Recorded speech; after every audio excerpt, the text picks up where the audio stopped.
I ain't the kind to wear a tie, button up from 9 to 5. I tried that life but said goodbye. I'm not always polite, but I get the job done. Who says the world can never be fun? I'm simply unprofessional. Simply unprofessional. Yeah.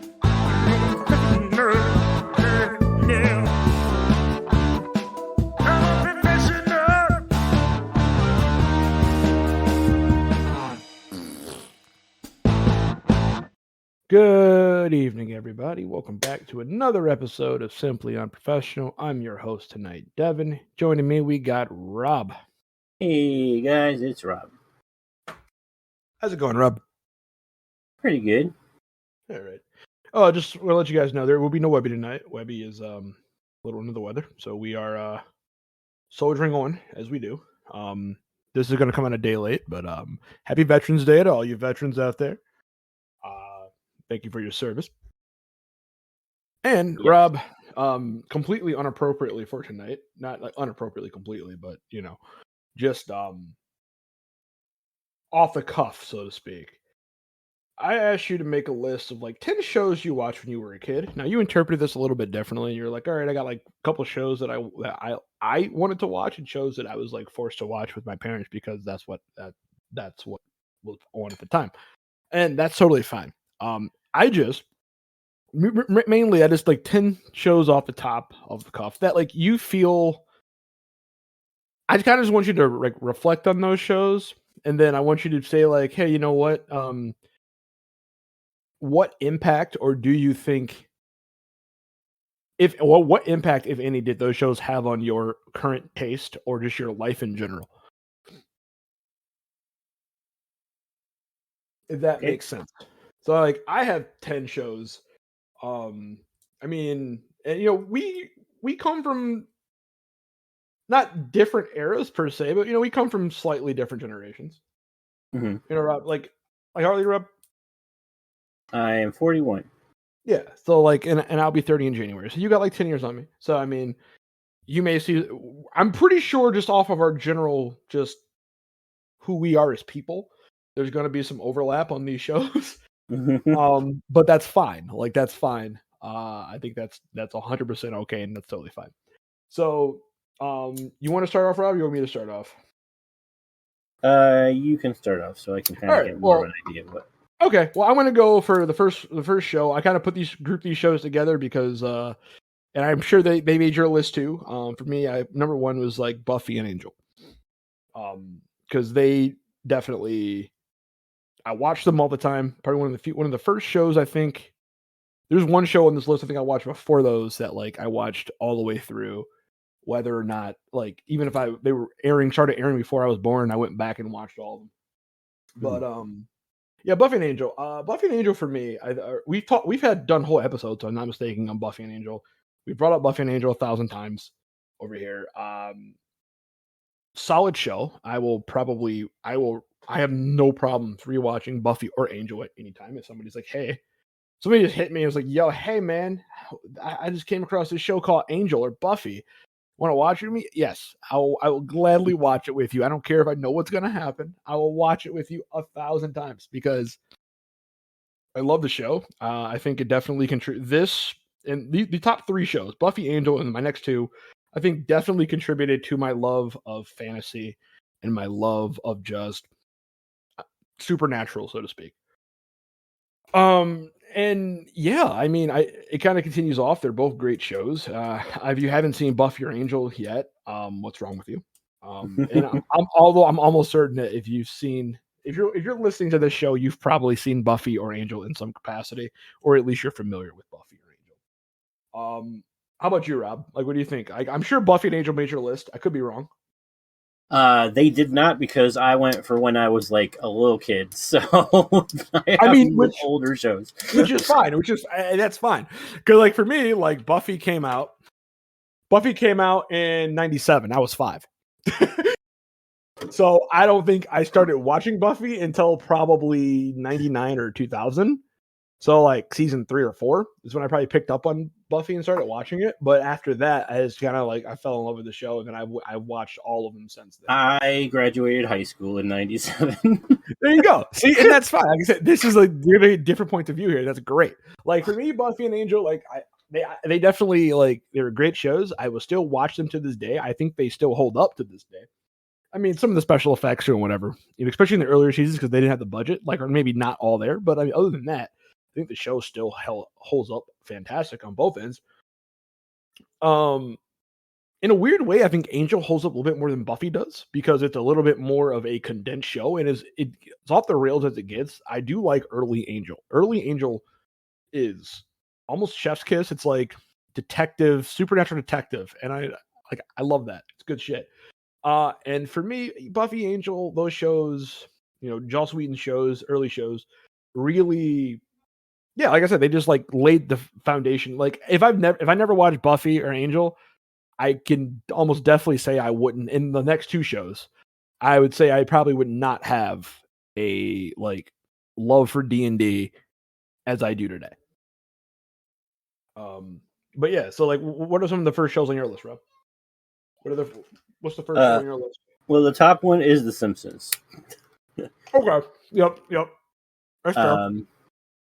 So yeah, The Simpsons. Ever since I was a kid, they kind of formed my humor. Basically, I when I was a teenager, I used to quote like Simpsons quotes all the time. So yeah, I mean, I've watched them since they came out. I think it was like '89 that they started, something like that. 89 or 87 of that. 89. Yeah. December 17th of 89. So yeah, like I said, I've watched them. I would have been 89. I would have been 10 years old. So I've been watching them since I was 10, and kind of formed the basis of my adult humor with their like crazy zaniness. It makes me things like that still make me laugh, like things that don't make sense and stuff like that. So, I mean, for me, I have The Simpsons on my list too. It was in my top 10, but it was definitely on my short list, and yeah, for the same reason, Simpsons and South Park for my era kind of like formed my early humor. Definitely kind of formed my early humor, and then obviously as you grow older, your humor refines and changes a little bit. But I would say my early Devin's humor, you're looking at like peak Simpsons and fucking peak Simpsons,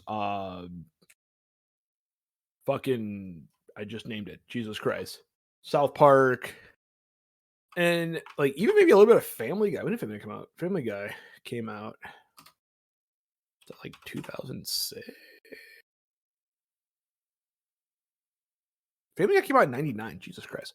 So yeah, I mean, yeah, for me in some extent, yeah. I mean, you got South Park, Simpsons, and Family Guy. Those are the 3 shows that probably like shaped my humor, especially early on in the day.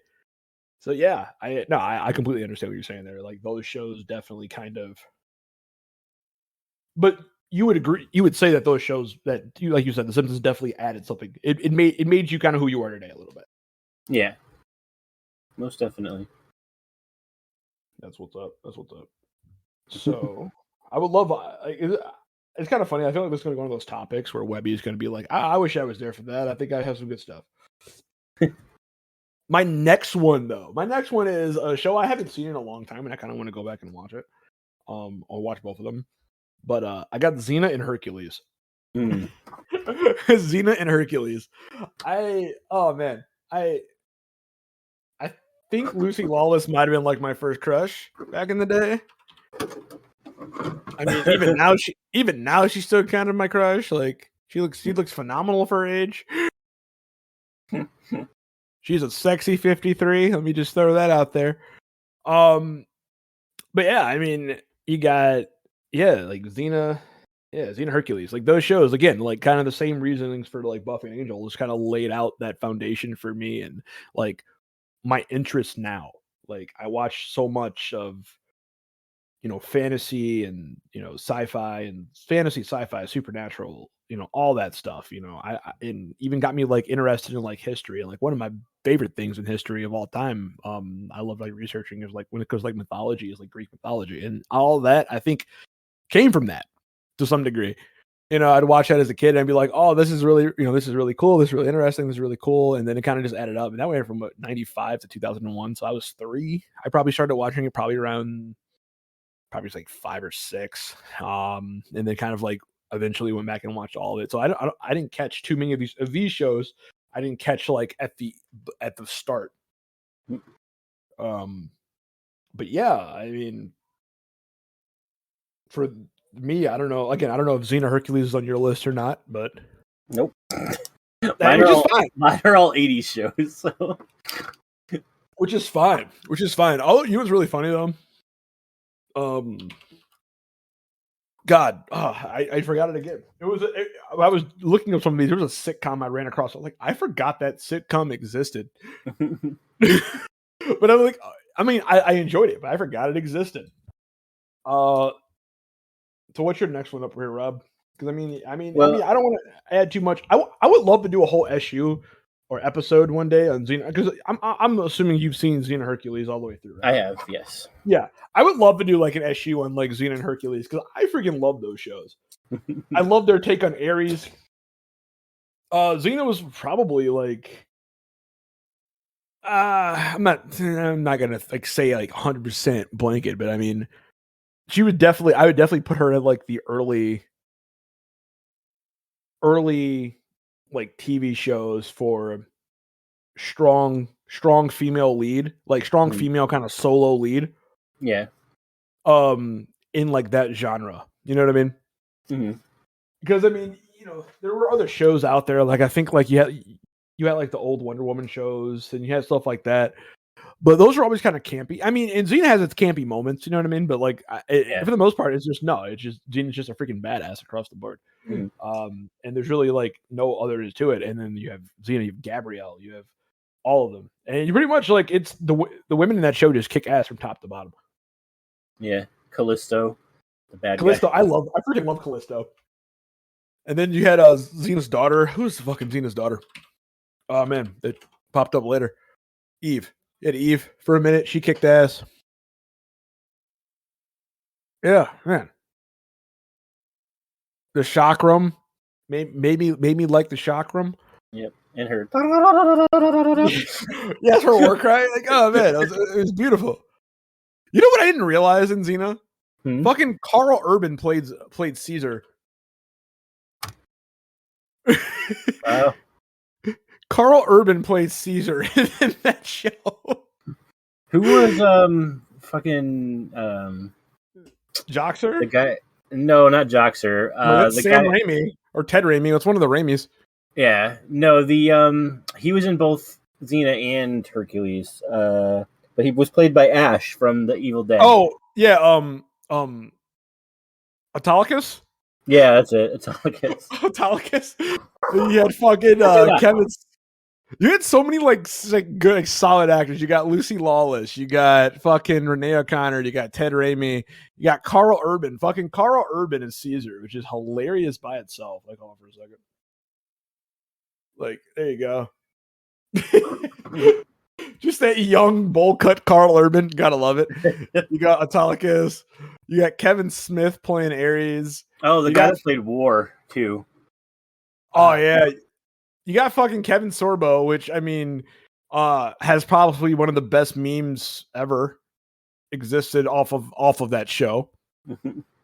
Hold on, let me see if I can find it. Hercules spawned the best meme ever. When it was the evil Hercules, or I can't think of like if it was, I can't remember the plot line, it was the evil Hercules or whatever. We just yells disappointed. The bearded Hercules. Yes. He was just all like standing there. Just disappointed. I love it. It's great. It's fantastic. It's fantastic. I swear. Kevin Smith and fucking the guy that plays Ares, like, dude has so many different looks. Like, he looks like 4 different actors throughout the show at various points. He has so many different looks. But yeah, like I love the way I love the whole like Ares aesthetic there. Fucking love that. You had fucking Timothy Omundson in there. I don't know. He played Eli, but later on, I went to go watch. I watched him later on in Psych. Fucking love Psych. Me too. Oh man, I think they're bringing back Psych, or they did. Which I don't know if that's a good thing or not. Mm. Let me see. Are they bringing back Psych? This is a sidebar conversation. I think they were. Okay, no, there's a third film coming out. So there's 3 films now for Psych. You got Psych, the movie. You got Psych 2, Lassie Come Home. And you got Psych 3, This Is Gus. But then you have Timothy Omundson, who went on to play Kane in Supernatural. Yep. And man, dude, what's your name ever play in Supernatural? Lucy Not trying to Lawless? think. Yeah. I don't think so. Let's find out. Lucy Law. I know they had Cordelia from Angel. Yeah, and Spike. They were together. Spike. Yeah.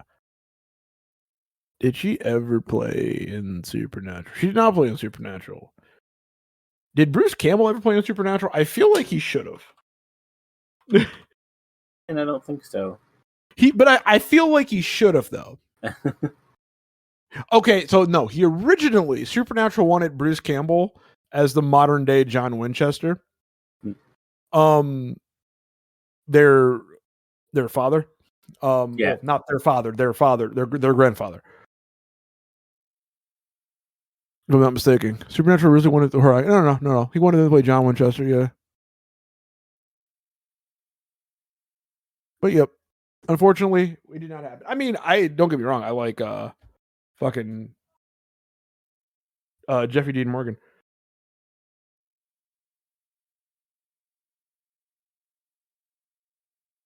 So yeah, I don't know. Personally, I feel like that was a waste. Like we should have had Bruce Campbell there at some point. I don't know how you feel about it. I wonder how many shows can we like connect to like fucking Supernatural. It's like the Kevin Bacon thing. It kind of is in a weird way. It kind of is in a weird way. All right, Rob. So what's your back on topic? What's your well, since you talked about Lucy Lawless being your crush, I'll jump down my list to the show that contained my crush. Crush is, I should say, Saved by the Bell. Okay. No, that's fair. That's fair. Yeah, Zach and freaking Slater. Like I love the show. Like, and then when I started to get a little older while I was watching it, I remember I ended up getting like a book about like it had all different photos from Saved by the Bell, and there were a couple photos in there of Zach and Slater in bathing suits, and I was just like, oh my, oh my, oh my. But yeah, that was one of my favorite shows. I had my first crushes on that show. I mean, to be fair, who wouldn't have a crush on Slater though? Mm. Like, let's be real. Let's be real here. No love for Screech though. Nobody had love for Screech. Nope. Screech used to. I saw him a couple times. He used to play at a. He used to come and do like comedy at a bar near where I worked. I mean, like, hold on a second. Let me get a wonderful picture of Mr. AC Slater. Like, come on, though. Like, yeah, I think that's one of the pictures that was in there. Yeah, like, come on now. Who wouldn't be attracted to that? Look at that guy. Look at that guy. The dimples. It's the dimples. That's a good looking guy right there. Mario Lopez, that's a good looking guy right there. Another guy that like really hasn't aged much. Let's see. Mario Lopez now. Oh, did they do like a reprise the? Yeah, like the old school, but like now, like look at him. He's still the dimples now. Look at this guy. He's still out there. Slaying him. Look at this guy. Look at Mario Lopez right here. We're gonna have a whole issue of Mario Lopez's dimples. Let's do it. Look at that guy. Like even now, if the picture wants to decide to load, come on, load picture. Discord can't handle Mario Lopez's dimples. Look at that guy. Still looks great. Still looks great. Mm-hmm. Anyway, it's enough about Mario Lopez's dimples. As much as I appreciate Mario Lopez's dimples. But anyway, I mean, next show for me is probably on your list. I imagine this show probably would be on your list, even though it's not an 80s show. Charmed. Is Charmed not on your list? No. Are you kidding me, Rob? I told you, I did all 80s shows. I mean, that's fine, but like, I feel like Charmed is like a special one. Like, Charmed is like up there. Another show. If I had gone with the 90s, everything you could have went 80s. You could have went 80s, 90s. I should have said like child from childhood or like early teens, right around there somewhere. You know, just shows that like, you know, impacted you in some way, shape, or form. I forgot to ask you, so like, how did Saved by the Bell impact your life outside of Mario Lopez's dimples? I mean, it kind of was like, I guess it kind of showed me what like good friend relationships should be. Although some of the, like, I never took Zach as an example of a good friend, but the rest of them. Oh, Zach Morris was a great friend, kind of, sort of, not really, but like, No. whatever. I mean, he was a decent. Okay, like looking back on, he was kind of a shitty friend, but the end of the day, even though he would throw you under the bus, he would eventually come back around. Yeah. And that's what real friends are, right? Mm-hmm. People who would throw you under the bus and then eventually come back around and be like, yeah, let's not do that. That was a dick move. I apologize.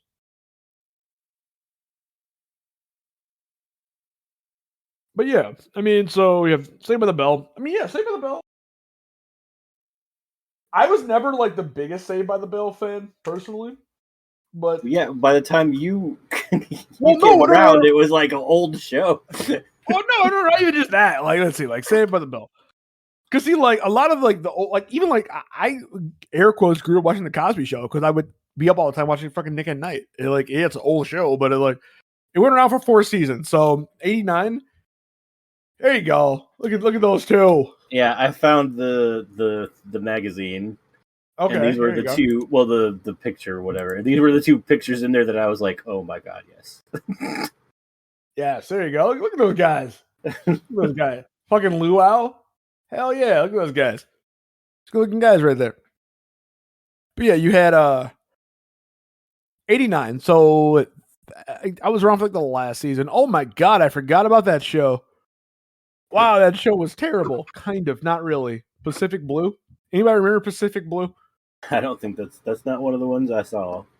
No, it came out like 96. It wasn't a good show.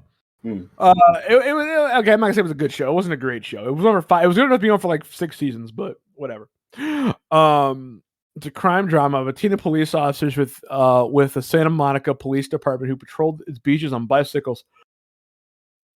Yeah. I saw they had a thing on them in Family Guy, but I never actually saw the show. Yeah, it was an interesting show. I just kept remembering it. I just had to remember that. Anyway, it just popped up as like a recommendation. I was like, oh yeah, I've seen that show. Like, I don't know why. And then we had the Saved by the Bell college years. That lasted for 1 season. It's from 1993 to 1994. Then you got Mario Lopez's Saved by the Bell. Which was, I had no idea.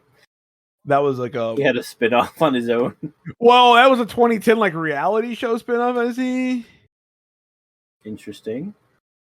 Yeah, it was a reality TV show that lasted for like a season. If I'm not mistaken. It was a weird. Anyway, Charmed. Charmed for me. Again, these I would say Buffy / Angel, Charmed, and Xena / Hercules are the 3 shows that like encompass my love for fantasy. all the way across the board. Those are like the 3 shows that I tie a lot of things back to. I tie my roots to. I mean, I've gone on like that's just like from TV shows. Like I've gone since in like movies and books and things like that. But I mean, generally speaking, my initial love for fantasy came from those 3 shows. And Charmed for me was one that is probably holds the most special place in my heart because that's the one I used to watch with my aunt all the time. We would always watch it together. And we spend a lot of time together. I love my aunt to death right now. She's crazy. We don't talk a whole bunch anymore because we just end up fighting all the time, but that's a separate issue. But I still love her to death. Some of my most fondest moments is like she would like DVR it and like because it was on too late, I would be falling asleep. So she would like tape it or DVR it. No, she would like VCR it, and then we watch it again the next day. When I came home from school. So that was that for me. But yeah, I mean, for me personally, so Charmed always holds a special place in my heart. I've watched that all 11 seasons of Charmed. Mhm. How many seasons did Charmed have? 8 seasons. All 8 seasons of Charmed. Fucking back to back, probably many times. And I can't even count. I've probably seen the show probably 5 or 6 times at least, if not more. Yeah, I've seen it at least like 3 or 4 times. Yeah, and I love every second of it. I think it's a very well written show to have gone on for 8 seasons. It has its like plot lines and its episodes that are kind of like whatever. But overall, I feel like all the characters kind of grow like naturally and kind of like I think we've talked about Charm before. I think Charm's really, really good.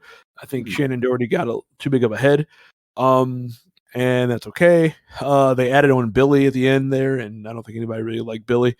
But again, that's okay.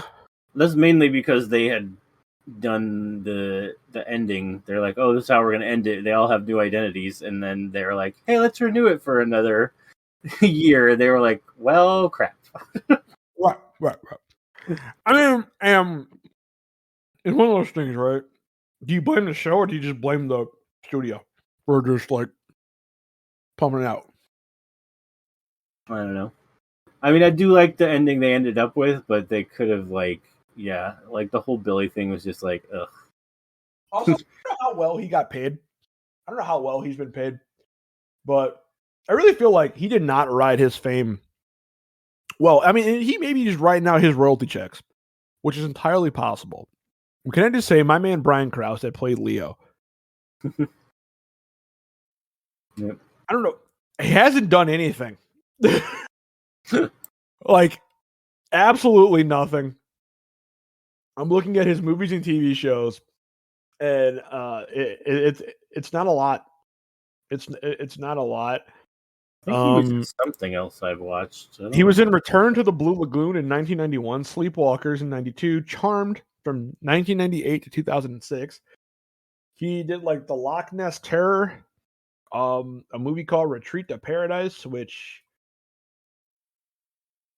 came out in whatever year that came out, and I have no idea what year they came out. 2020, last year. Poseidon Rex in 2013, which looks like a sci-fi movie. He did Be Afraid in 2017, which looks like a early 2000s video game cover. He did a movie called Camel Spiders. Ew. Did a movie called You're So Cupid.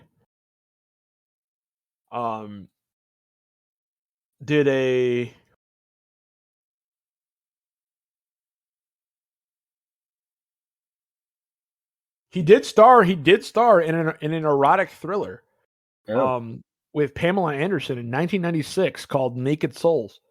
So there was that.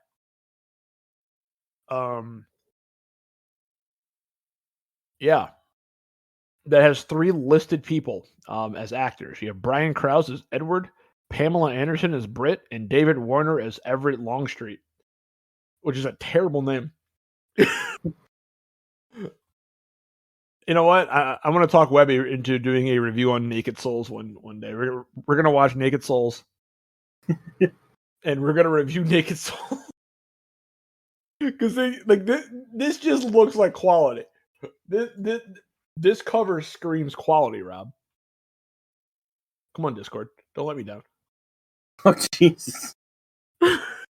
Yeah, is that Pamela Anderson? It is. What the fuck? It cover just screams quality. Like, we have to review this at some point.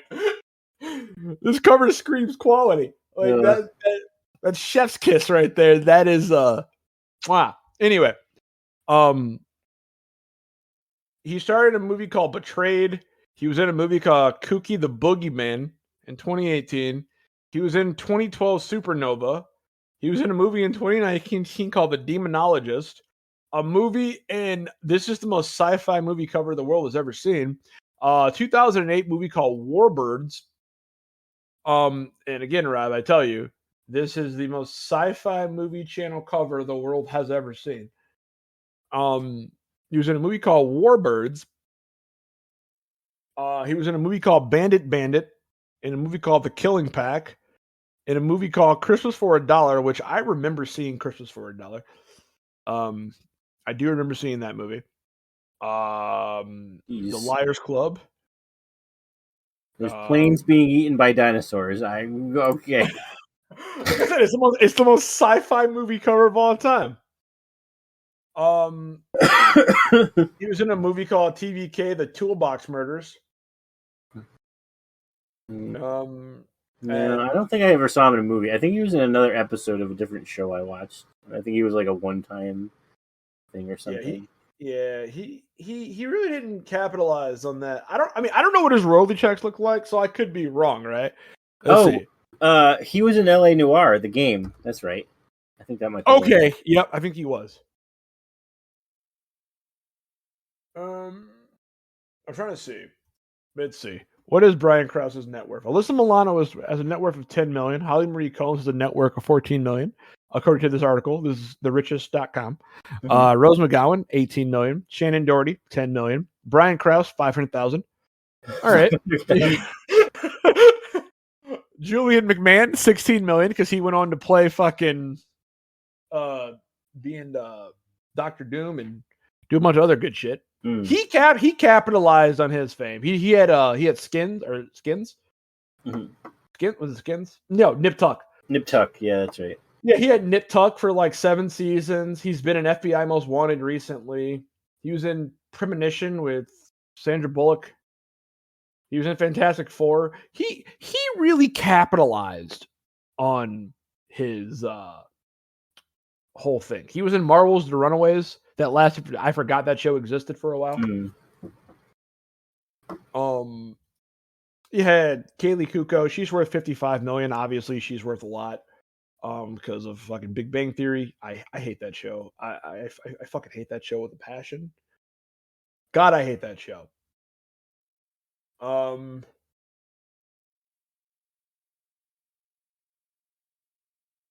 yeah.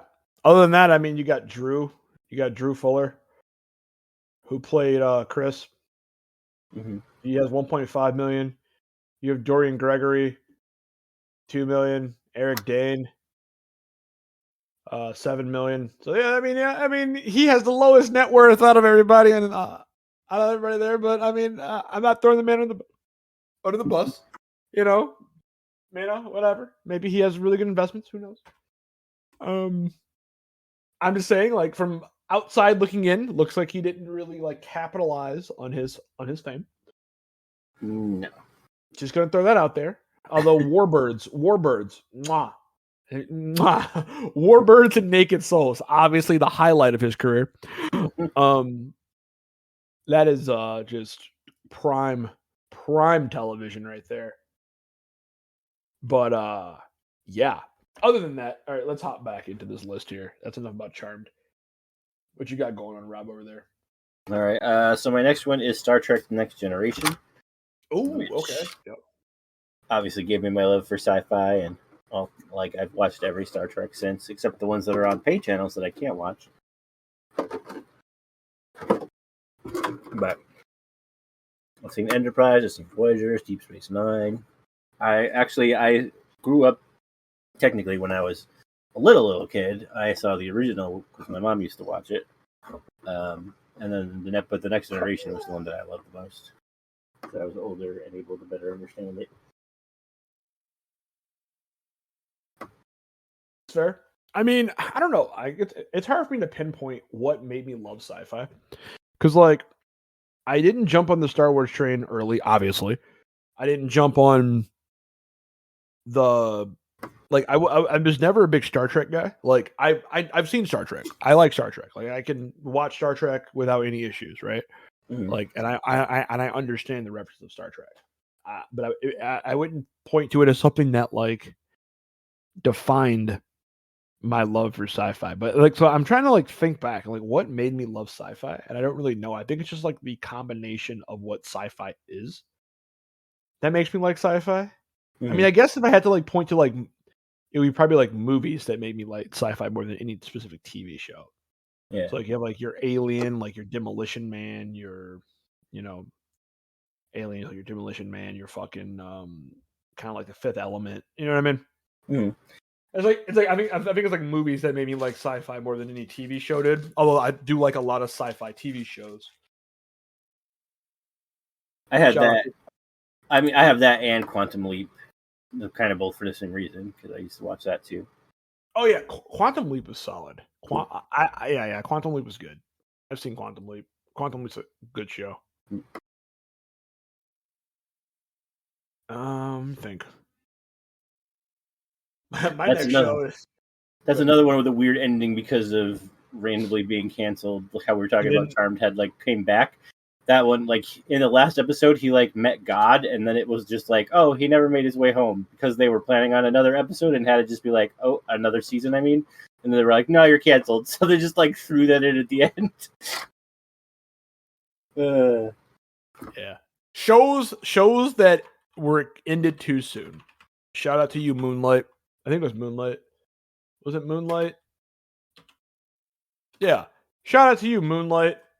It was a one season show on fucking CW that that started like it was a vampire show. It was weird, but it was pretty cool. I liked it.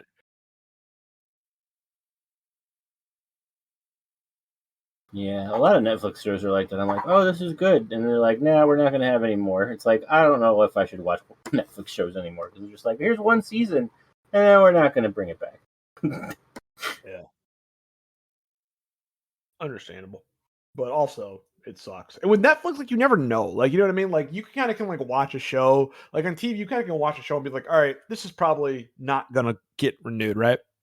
Mhm. Like I feel like Netflix like arbitrarily cancels shows. Yeah. Like I feel like you have like, oh, this show's doing great. Everybody's talking about it. It's a great show. Canceled. All right. And you have a show, it's like nobody's talking about it. Like it's just like in the back of a barrel somewhere. Like it's like recommended to you randomly one day. Like you've never heard of this show. You watch it, you're like, oh shit. And you're like, hey, next season's coming like in 2 weeks. You're like, oh okay. Cool. And then as soon as it's like, oh no, there's a lot of people watching it now, cancel it. It's arbitrary as hell. It's so arbitrary.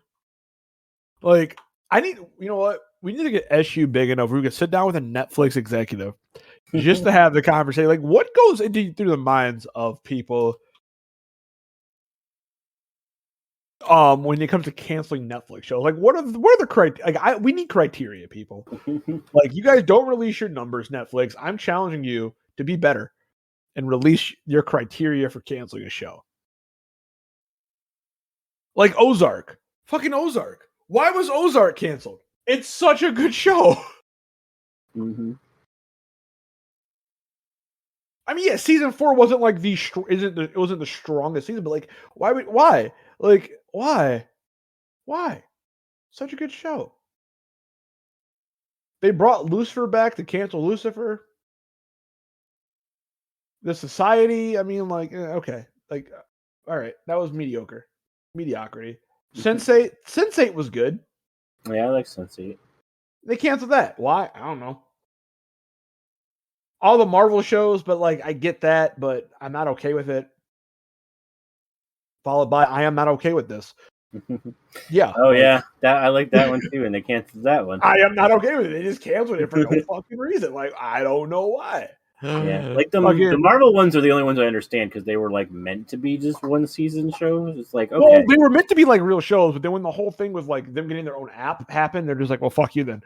And they canceled all their shows. I get that. The Dark Crystal, Age of Resistance. Like, I feel yeah. I feel like they went through the trouble of bringing back a show that nobody asked for. You know what I mean? Like they revived a property that nobody asked for, and then they kind of realized nobody asked for this and canceled it. But I actually kind of liked it once they brought it out. You know what I mean? Yeah, I liked it too. So I feel kind of like upset about it. You had fucking Santa Clarita Diet. I really like that show. I never saw that, but my brother really liked it. It was good, and they fucking canceled it. Glow was good, and they canceled Glow. Never seen that one either. It's based off of the Gorgeous Ladies of Wrestling. Uh, 1 second.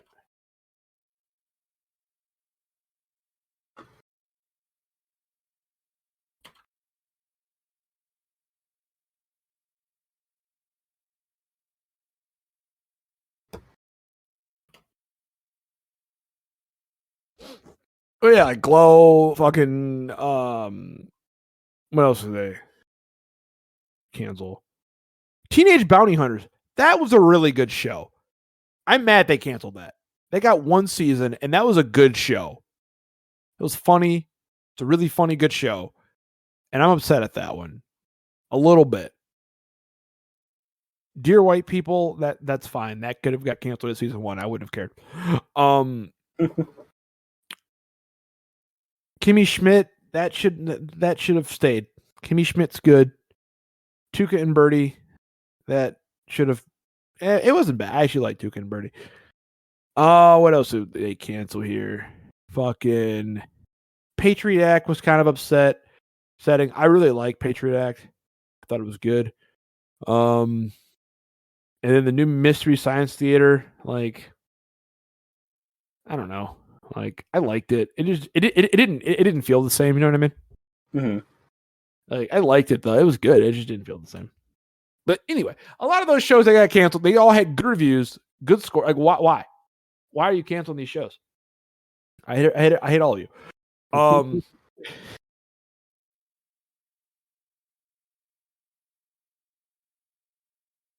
That's on my list there, Webs, at some point. I promise you. But I kind of grouped all those together because it was too many to name. I could have like did just 10 sitcoms that like impacted my life or like shaped my childhood. Speaking of sitcoms,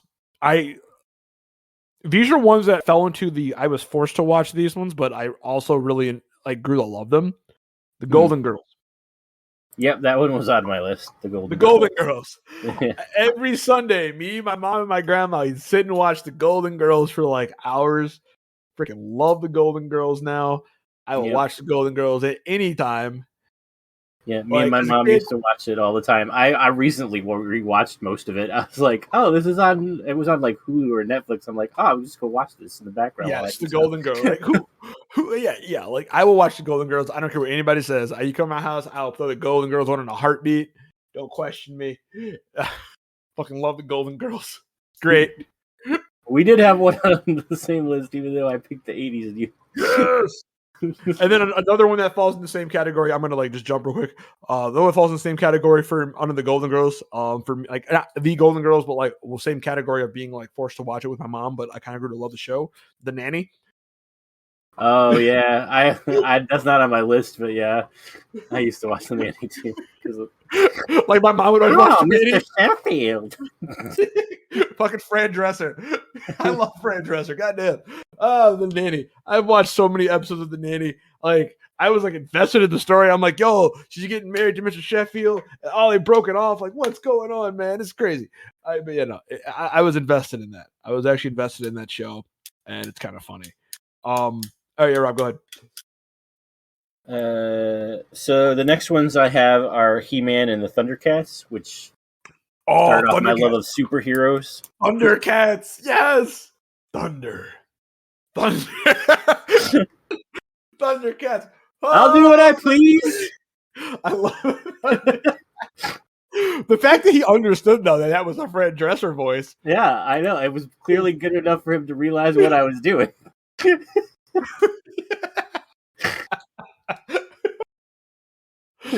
Rob, you have to do this till one morning, like you walk in, like cook a breakfast, like walk in the door, just like walk in the door and just do that voice, and ask him how he wants his eggs. Although I recommend doing it like from behind the door, like cracked, because he's probably gonna throw something at you. Oh man, God, the Nanny! I haven't watched the Nanny in so long. And you said your next one was what? He-Man and the Thundercats. Oh yeah, that's right, Thundercats. Which is where my superhero love started off. So. I mean, I didn't put it on my list, but probably like my love for superhero stuff was one of them is on my list. My love of like when I was a kid, like actually a kid, like my love of superhero stuff was probably like Power Rangers and shit. But I put down my list later down the road, like how your comic book shows that I kind of for me I kind of grew up with them. You got your Batman the Animated Series, your Batman Beyond, your Justice League Unlimited, your Teen Titans, fucking, and then going to like live action. You've got fucking like Smallville and all those like that whole like era of CW was solid shows. One of the biggest ones on my list, though, that like probably influenced me the most to this day, because I still love cooking to this day, your classic Food Network shows. I would come home from school and like just turn on Food Network and watch like hours of Food Network. It was insane. Yeah, like my ex-wife got me into that because she used to love to watch the Food Network, so I would sit and watch with her. Food Network, and I have seen more episodes of Property Brothers than I care to admit. Ellen Brown was one of my favorites. Yes, like also for me, like the ones I named off the top of my head were just like you had Good Eats with Elton Brown. You had Emerald Live. I used to watch the shit out of some Emerald Live. I used to watch some Malto Mario back before that was controversial. Fucking 30-minute meals, Rachel Ray up there cooking up. Rachel Ray 30, and then some fucking Unwrapped with like the whitest guy in history. It's his name. Fucking Mark. What was his name? Fucking who was the guy? It was Mark Summers. Mark Summers is possibly the whitest guy in history. There was another female one that we used to watch too. I can't think of her name though. See if I can find it. Mark Summers fucking hosted Unwrapped. He used to fucking host Double Dare back in the day.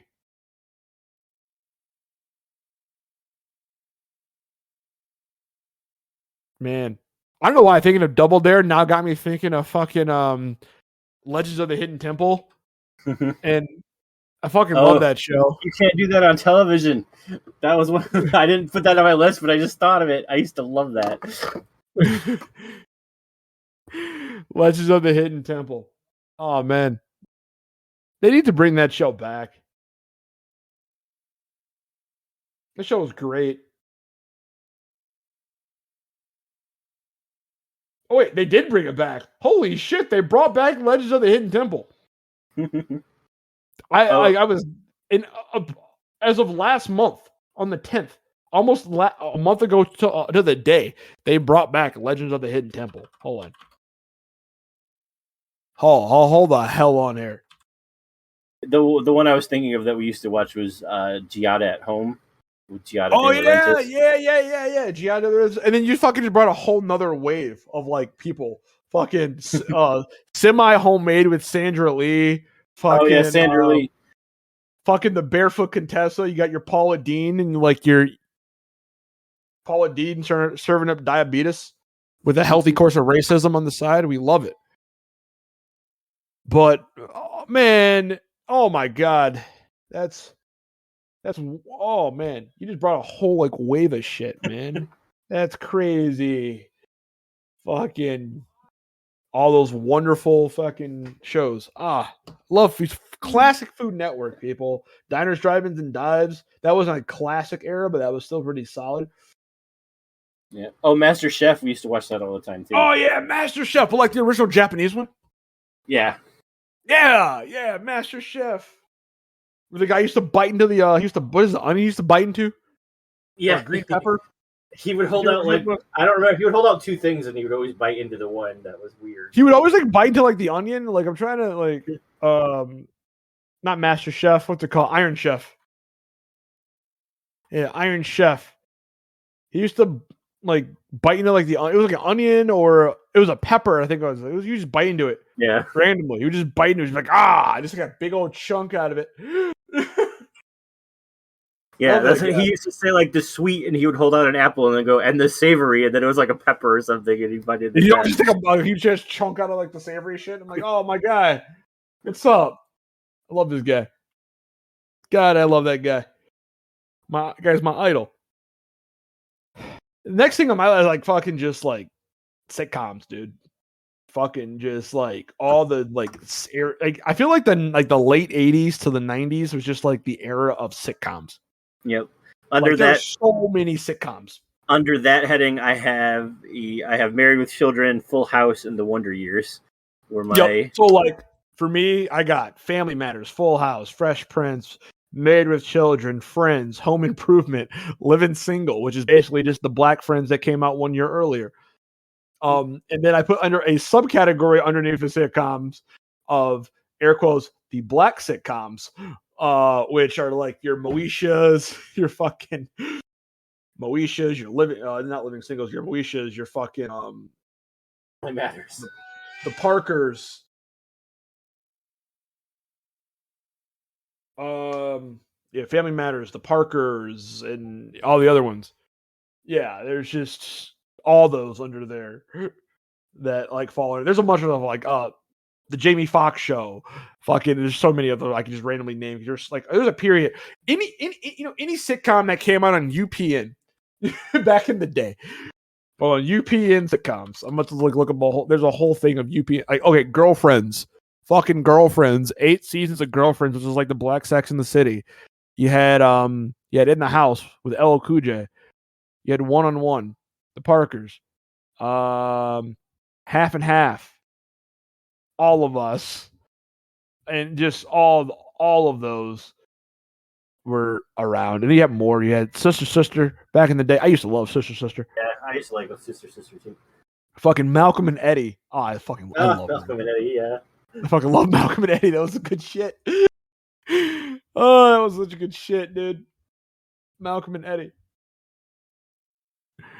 Oh man, UPN was the shit back in the day. Webby has put a few things in. He put Home Improvement and Married with Children, like me, and he said that wrestling was a big part of his childhood. So I mean, wrestling was like huge in my childhood too, but I never had anyone that was into it besides me. So it was like I always watched it, but it was just me watching it. Me and my brother and my cousin Patrick, we used to watch it all the time. We used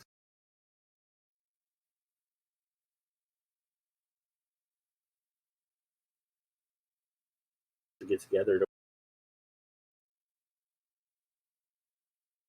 watch it. Yep. Dog wants to go out. I'll be right back. Yeah, you're good. Go for it. I'll talk about my next category where we're sitting here. I mean, and the next thing for me was, are you afraid of the dark / Goosebumps? Everybody that's listens to this, watch anything I've been in. I love horror. I love horror stuff. Horror is very near and dear to my heart. I didn't always love horror. Like even though I watched those shows, like I would never call myself like I was a point not very long ago, probably like 5, 6, 7 years ago. I would watch horror movies. I was never a horror movie person. I was like, I'm good. Like I'd watch some. Like I could do slasher movies and things like that, but anything like supernatural horror, anything like I couldn't do it. Like fucking what am I thinking of here? Like Annabelle or The Conjuring, couldn't do it. I was just like, nope, not for me. Paranormal Activity, nope, couldn't do it. I don't know what happened to me. I think I just like slowly went more and more insane or lost part of my humanity as life went on. But past like 5 or 6 years, I've just become like love horror. Love horror movies. I will watch them all the time, year round for fun. Like even like obscure horror movies like The Dentist back in like 1996. Fucking Dentist. What's another one that's like obscure and weird? Wasn't there one like have you seen like an Ice Cream Man horror movie? What? How did we get into horror movies with ice cream? Oh, I'll tell you in a second. So basically, my next category was Are You Afraid of the Dark? I have that too. I have the real Ghostbusters and Are You Afraid of the Dark for the things that made me like horror. Yeah, Are You Afraid of the Dark? So Goosebumps. I was telling them like, as everybody who's like listening to this podcast or like watch anything I've been in knows, I love horror. I said, but that was not always the case. There was a part of time, like not long ago, like 5-6 years ago, that I did not like horror movies at all. Like I would watch like slasher movies, like Scream and stuff like that, but like Nightmare on Elm Street, movies like The Conjuring, movies like fucking Annabelle, movies like yeah, no, that I think that like shaped everybody's childhood, Webby. Fucking like the the scrambled porn channel. Yeah, yep, like the scrambled porn channels where like you every now and again, like as like the screen and like you know in that Technicolor like just like scrolling static, you see like a boob or something, you'd be like, oh yeah, I saw a boob. But people like all the young people nowadays are like, what the fuck are they talking about? What are they like? They're like, what does why that did you mean? just go to the internet? What are you talking about? We used to not have the internet. That's how old we are, children. Yeah. We used to not have the internet, and then when we did have the internet, somebody else had to be on the phone. Like if you were on the phone, you couldn't use the internet. And the internet used to yell at you when it was turning on. It would yell at you and be alien strange alien. And it would take you. Yeah, exactly. It would take like 5 minutes to download a JPEG. Mm-hmm. You're like, oh yeah, I got a boner. And then by the time it downloads, you're like, all right, this was kind of pointless. Now I'm just gonna go ahead and leave. But yeah, there was a period of time where I didn't like supernatural or like truly scary horror movies. Like I didn't really like them. They got to me. Even like 6 years ago, didn't like them. And so I don't know what one day something clicked. I don't know if it was like I lost like more of my humanity or what, but it just kind of like clicked, and I was like, yeah, no, I like horror movies now. Even like obscure, like I watch them year round. Even like obscure horror movies like The Ice Cream Man or fucking The Dentist in 1996. Also, too, I mean, can I just say the Ice Cream Man horror movie? My man. Wasn't there an episode of Charmed where there was an evil ice cream truck or something? Yeah. I think there was. But can I just say, my man's receding hairline is probably one of the scarier things in this movie. My man's receding hairline. Look at this receding hairline, Rob. Oh, jeez. I scream, you scream, we all scream for the Ice Cream Man. It's a great movie. It is really not, but it kind of is. Isn't that the guy from Dracula Dead and Loving It? Wasn't he Renfield? It is. Also, too, you gotta love this face. I love this face. He makes this smile in the movie. I gotta get you the other cover. There's just this awkward smile that he makes. It makes the movie. He makes it like in the movie, which is the funnier part. And it's just like he just like this awkward smiling face. And Veer, you're like, here you go. Here's a screenshot from the movie, so you know I'm not going crazy. This awkward smiling face. What's up? That smile definitely says I want to murder you. Was he in the Sandlot? I think he was in the Sandlot. Well, I mean, you can't hear me, but I think he was in the Sandlot. Oh, that's it. Yeah, that's Clint Howard. Let's see. Clint Howard, who played in... He's from the Andy Griffith Show back in the day. I'll tell you in a second. What all was he in? Was he in the Sandlot? Was he in the Sandlot? Oh, he was in the dentist though.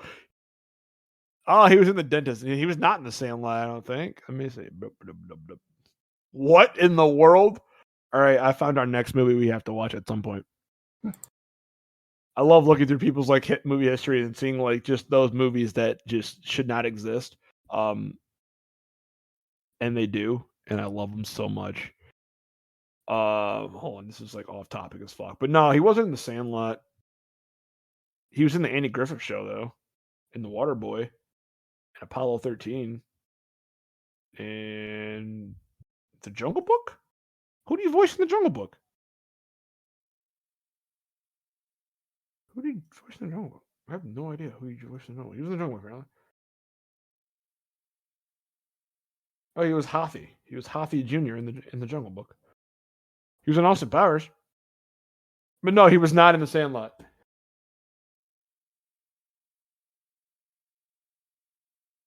But hold on, this is a movie I think we're all gonna have to watch. It currently holds a 2.4 on IMDb. Oh no, he's not even who I thought he was either. The guy from Dracula Dead and Loving It is the one that's from Ghostbusters 2 and stuff. He's not the same guy. This is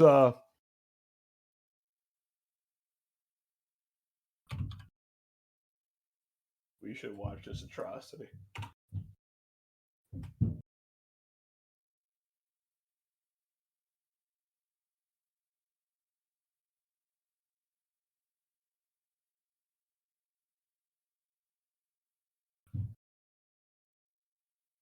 We should watch that atrocity. That looks terrible.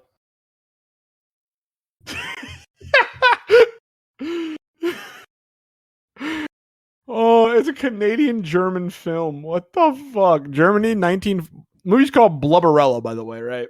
Germany, 1940. The obese Blubberella is a Dampier born of a human and vampire. She hates Nazis and is upset because all the Jewish boys that she likes dating seem to be disappearing. After she places the bite on a Nazi commandant, he becomes a vampire. The scientist Dr. Mangler begins to experiment with the commandant's blood, thinking this has a possibility to make the fur immortal. Meanwhile, Blubberella falls in with the local resistance fighters and is attracted to their leader, Nathaniel. This is gold. This is fucking gold. This is gold of awful.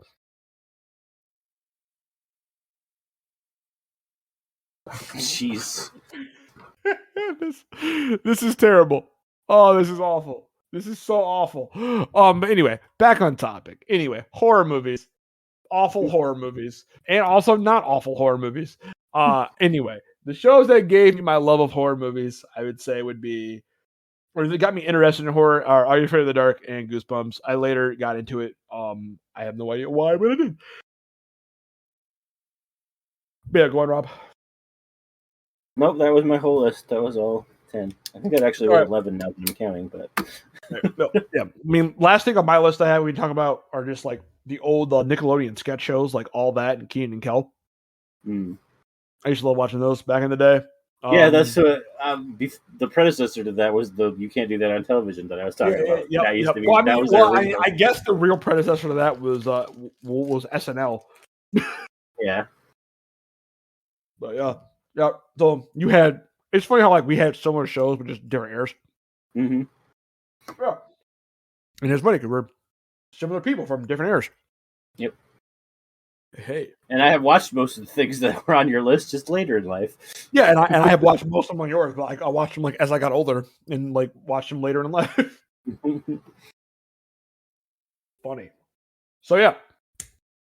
How far are we in, Rob? I don't know. You were the one that started the recording. How do you check? I just go up to when he was posted in his thing. Dumbass. He was posted at 7:20, so it's been a little over an hour. All right, cool. I think we're good. Rob, you got some science corner? Oh shoot. I did have something, but now I forget what it was.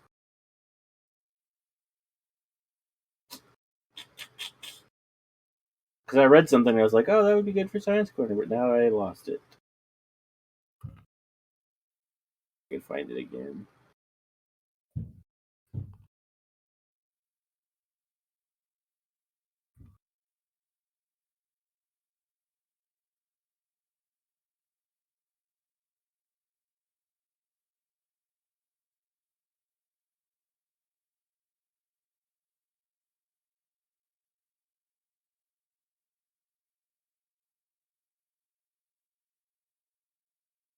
This wasn't it, but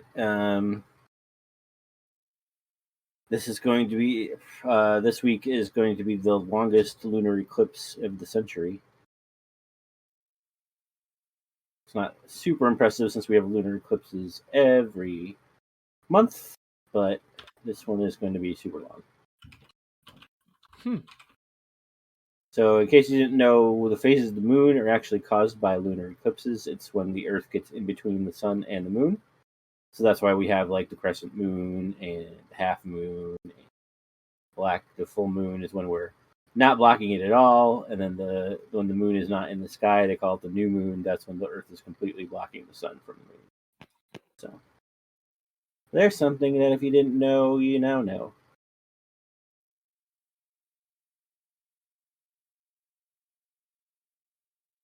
All right. Well, for me, my life advice, I'm going to give you guys 3 pieces of life advice because I'm feeling generous today. It's almost Christmas, even though technically it's not. It's almost Thanksgiving, but apparently everybody just skips over October and goes straight to December, and they're mentally in their head. So it's the season of giving. So I'm going to give you guys 3 life advices because they're short, they're sweet, but they're meaningful. Number 1, clear communication is the key to a successful relationship. Plain and simple. Okay. Anyone out there who's having relationship problems, sit down and just make sure you are communicating. Both parties are communicating as clear and stating their issues as openly as possible. Because 9 times out of 10, that will solve your problems, or at least get you on the right path, and so you know how to solve your problems. Number 2, there is no such thing as the right decision. There is no such thing as the right decision. I know sometimes in life you look at it and you look to yourself and you say, well, if I made this decision, clearly this would have worked out better.